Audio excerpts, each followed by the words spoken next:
All right, welcome back. And here I am today. I'm going to work on my 1966 Plymouth Valiant. It has a leaky rear wheel seal, wheel axle seal. So the reason I know it has a leaky seal is that I've actually changed it before, and I actually recognize the smell of differential fluid. So what's happening is I'm driving it, and I'm smelling differential fluid as I'm driving. Like, I mean, I still, I can take it on a 10-mile road trip, but once I get back home and I park it, I can smell that differential fluid in the rear. And I know, as I kind of went down here and took a peek before, I know it's that rear wheel. So I'm gonna get you in here and show you what I'm talking about. All right, so here it is. Like I said, it is a rainy day here today. Smudge on my lens.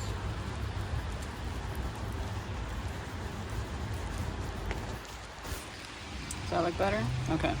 See, that's a nice rainy day here in Minneapolis.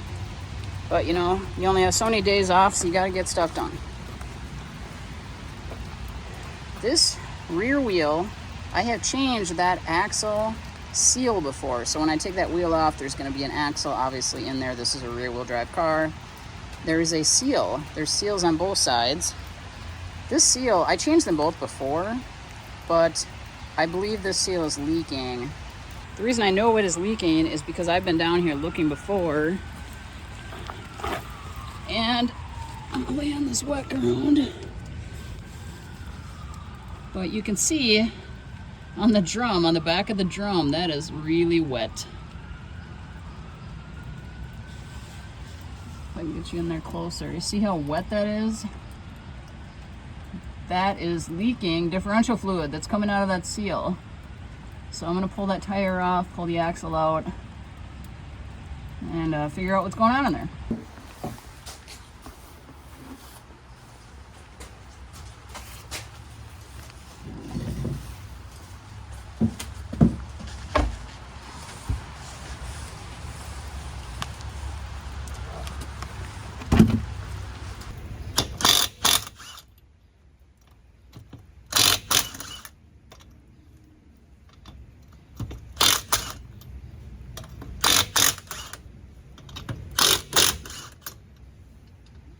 Just a little tip, in case you've never worked on a Mopar before, but I am on the passenger side and these are right-hand thread.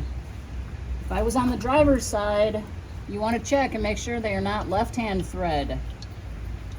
I recently had a shop put some new tires on this car, and I should have just took the tires off and brought them up myself, but I really thought they knew what they were doing, and they cranked on it the wrong way and broke my wheel stud off.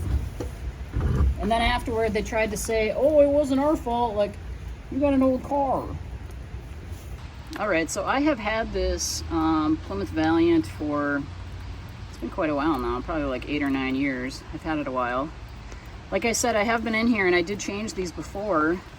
They were leaking. I actually changed the bearings at that time because they were howling really bad. And at that same time, I changed the bearings, might as well.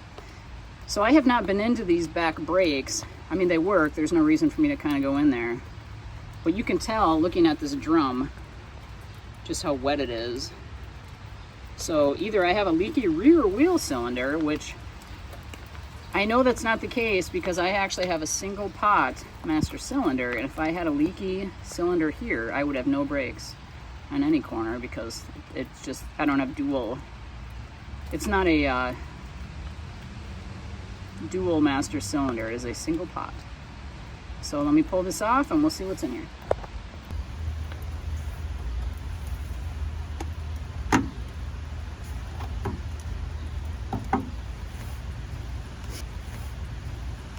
Alright, like I was saying, it is a nice rainy day here in Minneapolis, but you know what, no rest for the wicked, so I only have so many days off. And you gotta get your stuff done. So, yeah, I can see them just all over my hand,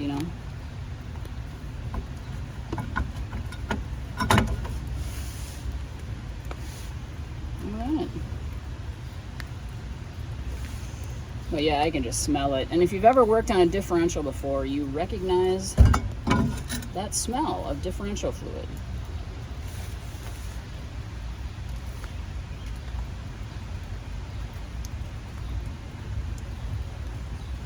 Alright, so I'm going to want to put this in neutral because I want to rotate this. So I'm just trying to see if I even have the other wheel off the ground.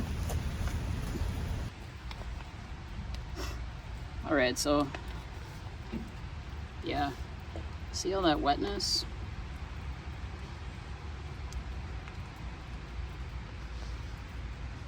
You can tell it was like pooling on the bottom.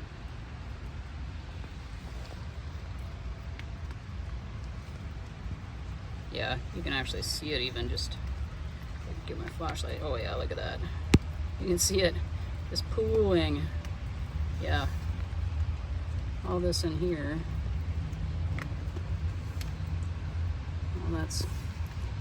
All that's differential fluid. So yeah. But the cool thing is that when you do something like this, like these are obviously drum brakes, and in drum brakes, they scare a lot of people. My drum brakes actually look in pretty decent shape. I don't recall even putting new shoes on them.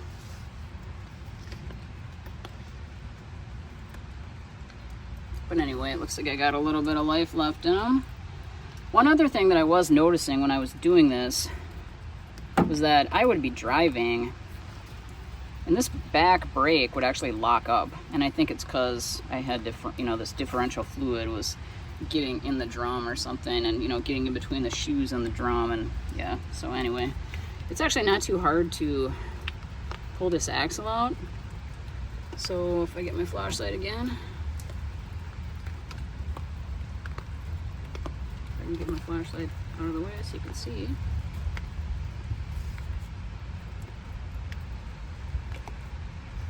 So if you look in there, there's obviously an access hole, and there is a bolt. So there should be 4 bolts. So if I rotate this, like there's another one right there. There's another one right there, and then there's obviously 2 more on that side. So yep, you just zip those 4 off, and you should be able to pull this whole axle out of here.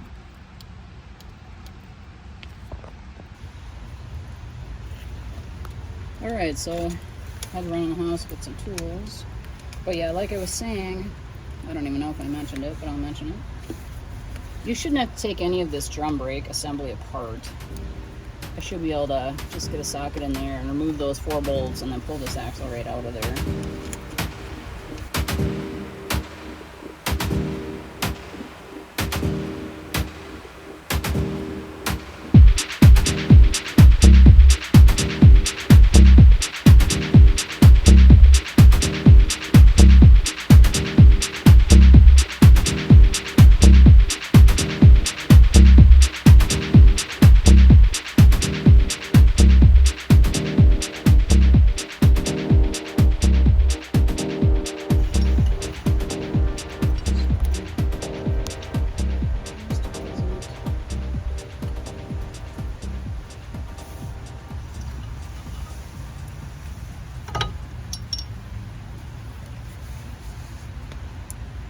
So there's that bearing I put on. My hands are all dirty. I probably should not be touching this, but... Alright, so there is what it looks like. You can clearly see that it was leaking.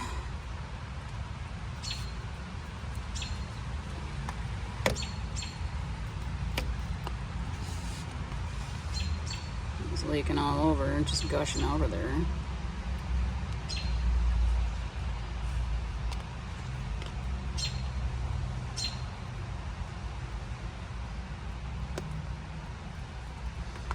Alright, and the only way that can happen is this right here is a seal.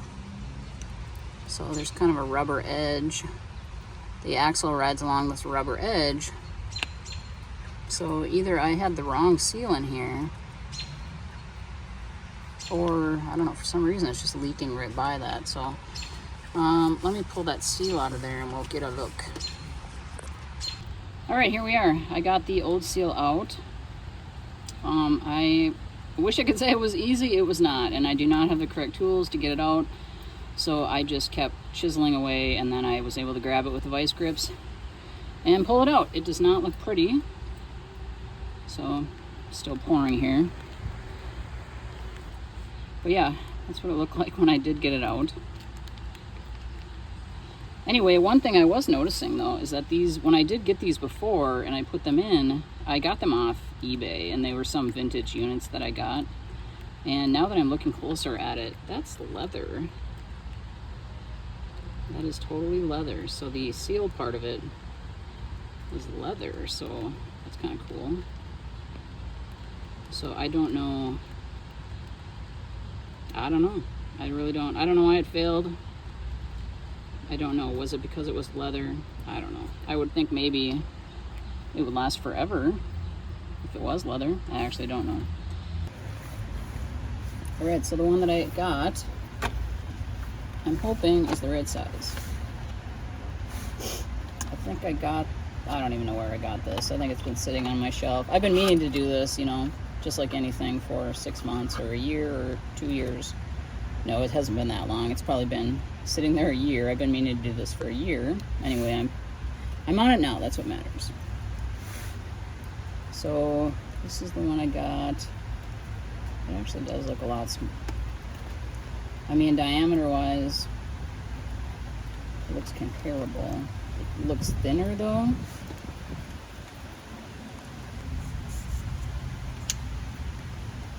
Yeah, that is a pretty good fit on there. So it is the correct one. It just looks different.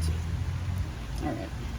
So yeah, like I was saying, I do not have the correct tool to take it out, but I actually do have the correct one to put it back in. So hopefully going back in will be better than coming out.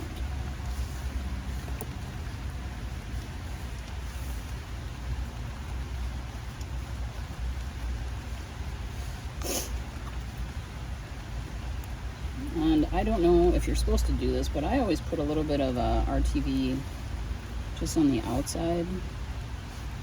Just on the outside here. I don't know, that's what I've always done. And is that what you're supposed to do? I don't know. I'm no professional. And you don't have to put a lot because it is obviously a very tight fit, and it's just going to squeeze out all over if you put a ton in there, so don't overdo it.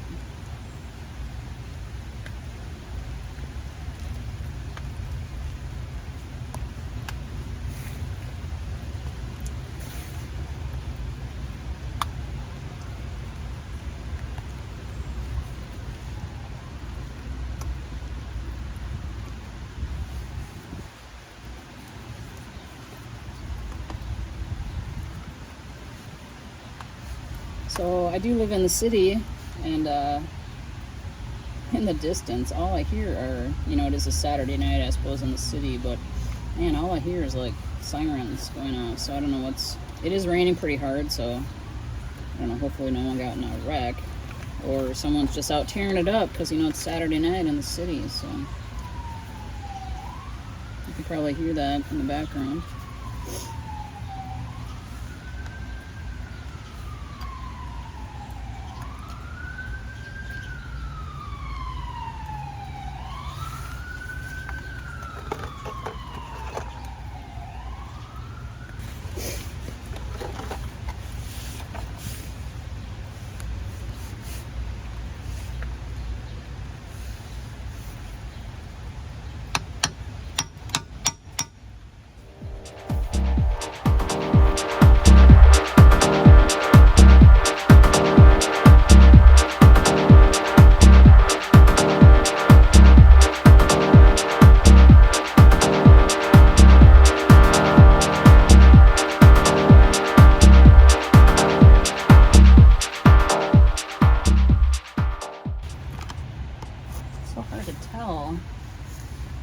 Tell if it's, you know, it's so hard to tell if it's in there even, you know, on the bottom and the top. So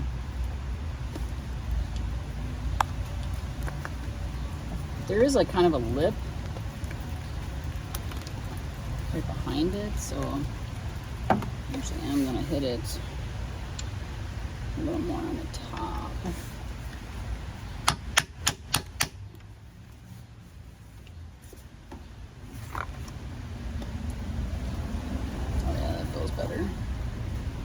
goes.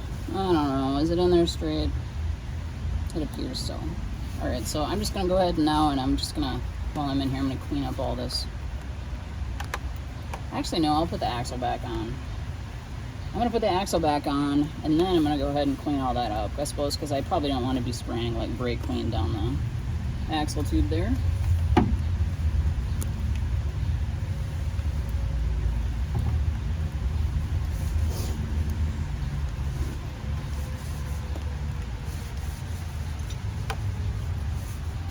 This thing is all wet from sitting out here in the rain. So if you're sitting at home and you're watching this and you have a nice cozy garage, and you have projects in your garage and you're not doing anything, you need to get out there, because I'm sitting out here in the rain. I mean, I do have a tiny, I have a tiny garage, but there is no way that I would be able to fit this car in the garage.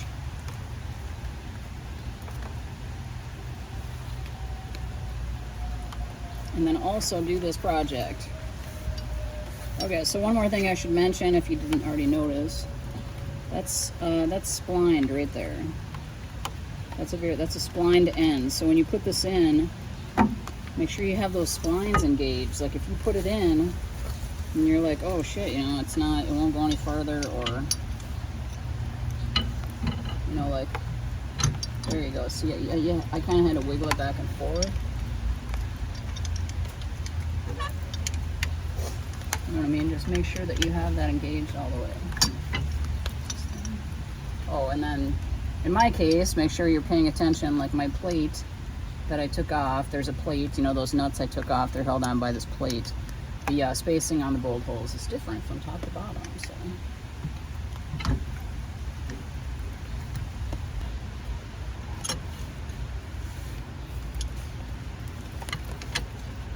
Man, everything is just so wet out here. It's raining cats and dogs. It's raining so hard my own dog won't come outside. So yeah, as I'm sitting here, I can actually see my rear differential, and I do have a leak there on the, looks like on the pinion seal. So that will probably be a future video. Not today though, because after this, I'm going inside because it is raining. And I did look up the torque. Like these bolts are not very big, so you do not want to torque these, you know, to the tightness of 10,000 suns.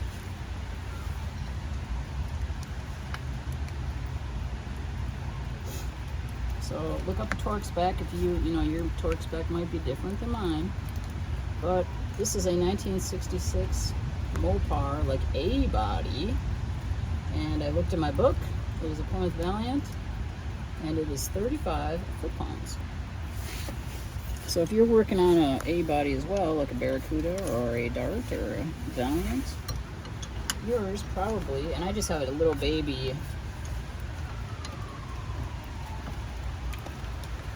Mine is just a 7 1/4. I think that's what my rear diff is, a 7 1/4.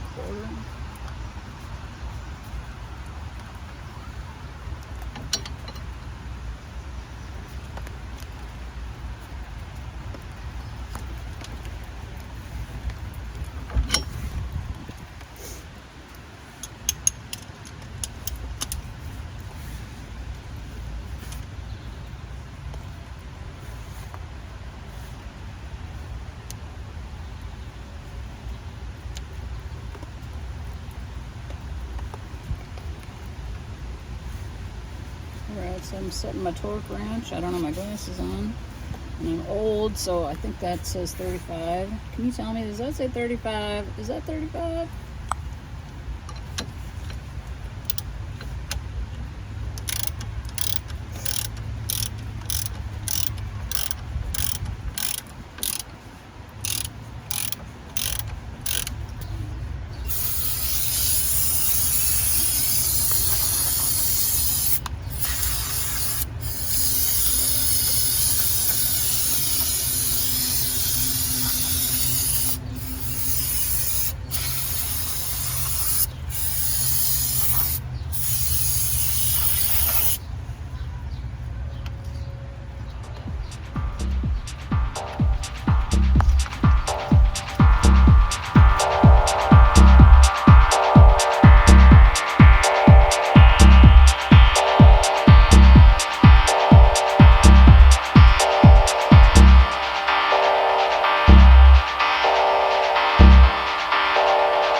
if I can offer any advice, when you're putting a wheel back on,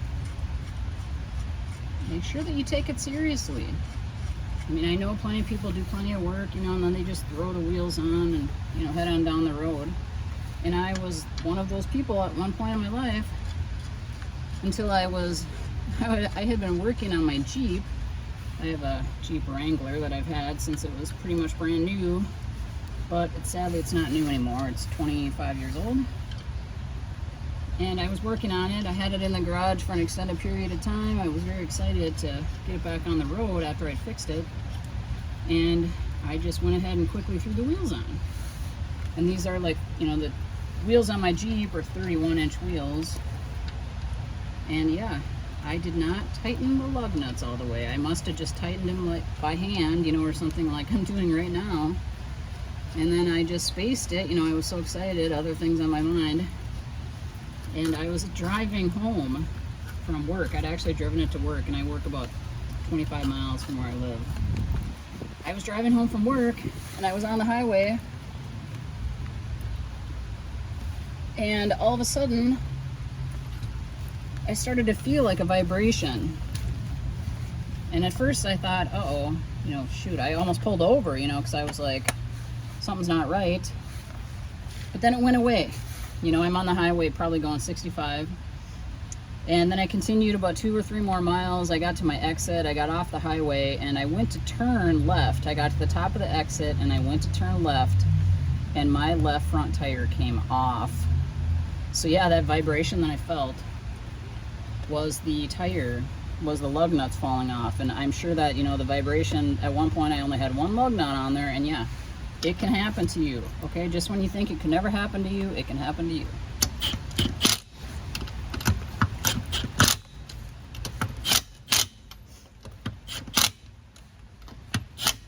So just take caution when you're putting stuff back together. So I have my torque wrench here, and I'm gonna check the torque on these. All right, I'm gonna go 80 foot-pounds on this.